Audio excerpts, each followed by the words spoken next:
दुनिया में पहाड़ों की कोई कमी नहीं है। हर जगह पर, हर देश में बड़े और ऊंचे-ऊंचे पहाड़ मौजूद है।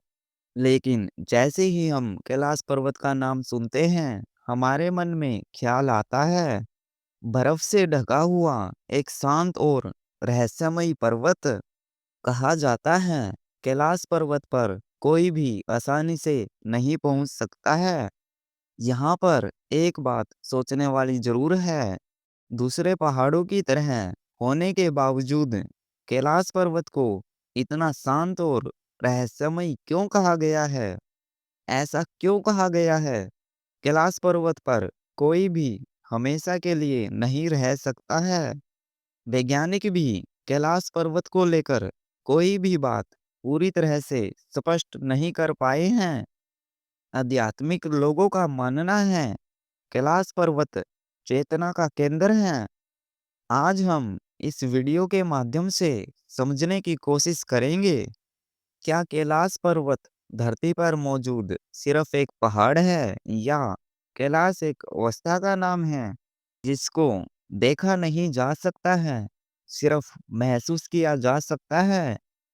कैलाश को हम एक जगह नहीं, एक अवस्था है जो शांत है, स्थिर है और गहराई से जुड़ी है के रूप में समझने की कोशिश करेंगे। जब कभी भी हम कैलाश पर्वत को मानचित्र पर देखते हैं, तो वह हमें सिर्फ एक पहाड़ ही दिखता है, एक जगह, एक स्थान जिसकी ऊंचाई है और अपनी सीमाएं हैं। भारतीय परंपराओं में पवित्र स्थान को सिर्फ बाहर से नहीं देखा जाता है। भारतीय परंपरा में पवित्र स्थान को दो तरह से देखा जाता है, एक बाहर से और दूसरा भीतर से। बाहर से देखने पर कैलाश पर्वत एक पहाड़ मात्र है, लेकिन अंदर से देखने पर वह एक संकेत बन जाता है। बाहरी कैलाश हमें यह बताता है दुनिया बदल रही है, हिल रही है, लेकिन कैलाश पर्वत वहीं पर स्थिर है जहाँ पहले था। यही वह वजह हो सकती है जिसको देखकर हम शांति को महसूस करते हैं। इसके विपरीत भीतरी क्लास किसी जगह का नाम नहीं है, वह एक अवस्था है जहां पर मन भटकना बंद कर देता है। अब आप एक बात को सोचिए, सुबह से शाम तक हमारा मन भटकता रहता है, कभी बीते हुए कल में, तो कभी आने वाले कल में, कभी हमारे अंदर छुपे हुए डर में और कभी हमारी इच्छाओं में। लेकिन एक बार के लिए ऐसा समय जरूर आता है जब हमारा मन बिल्कुल शांत हो जाता है। उस वक्त हम ना तो कुछ सोच रहे होते हैं, ना हमारे मन में डर होता है और ना ही हमारे मन में किसी प्रकार की कोई इच्छाएं होती है। जब यह स्थिति बनती है, तो भारतीय परंपरा इसी को पवित्र मानती है। ऐसी ही अवस्था को कैलाश पर्वत से जोड़ा गया है, क्योंकि कैलाश पर्वत संतुलन और स्थिरता का प्रतीक है। अब हम कैलाश पर्वत को बाहरी सतह से देखने की कोशिश करते हैं। कैलाश पर्वत को हम जब भी बाहर से देखते हैं, तो वह हमें चारों दिशाओं से लगभग एक समान ही दिखाई देता है। यह संतुलन अपने आप में एक संकेत है। जब यही संतुलन हमारे अंदर आता है, तो हमारी चेतना जागृत होना शुरू हो जाती है। चेतना जागृत होने का मतलब यह नहीं है कि इंसान किसी अलग ही दुनिया को देखता है।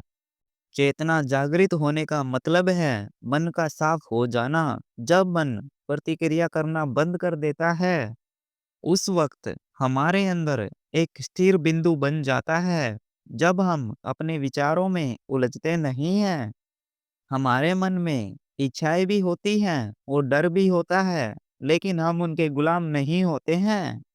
जिस वक्त हम इस रहस्य को समझ लेते हैं, तो हमारा मन बिल्कुल शांत हो जाता है और उसी वक्त से भीतरी कैलाश की यात्रा शुरू होती है।